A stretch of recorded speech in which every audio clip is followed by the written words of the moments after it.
This is not to be a manifesto made in closed rooms. I do not want a single thing in this manifesto that is a lie. जब हम न्याय के बारे में बोलते हैं, जनता से एक रिस्पॉन्स मिलता है. Whatever is going to be in this manifesto has to be truthful.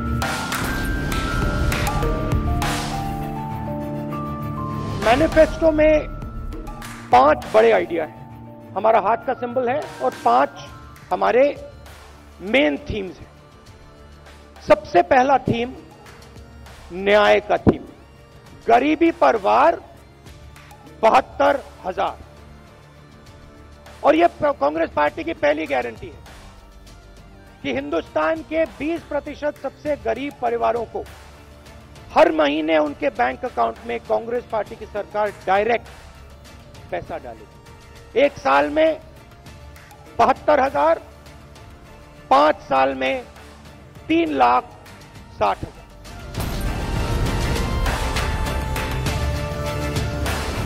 22 lakh सरकारी रोजगार खाली पड़े हैं. उनको कांग्रेस पार्टी मार्च 2020 तक भर के दे देगी. 10 लाख युवाओं को ग्राम पंचायतों में रोजगार दिया जा सकता है. उन 10 लाख युवाओं को कांग्रेस पार्टी ग्राम पंचायतों में रोजगार दे देगी.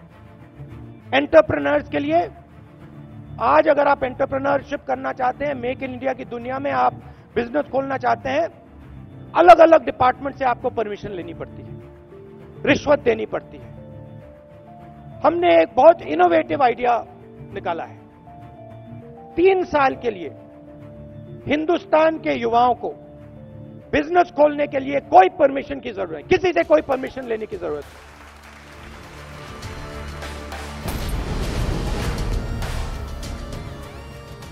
आज पूरा देश जानता है कि मनरेगा ने हिंदुस्तान की कितनी मदद की थी.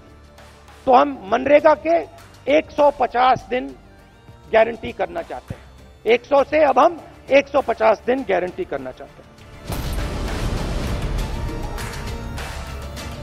किसानों के लिए हमने 2 बड़ी चीजें सोची. एक कि एक सेपरेट किसान बजट होना चाहिए.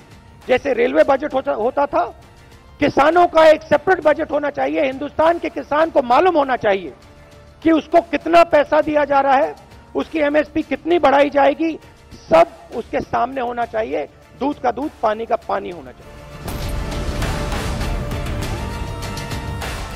दूसरा ऐतिहासिक स्टेप, हिस्टोरिकल स्टेप, जो हमारे किसान हैं, ईमानदार लोग, वो जब बैंक लोन लेते हैं, अगर वो पैसा वापस नहीं दे पाते हैं तो उनको जेल में डाल दिया जाता है, क्रिमिनल ऑफेंस माना जाता है.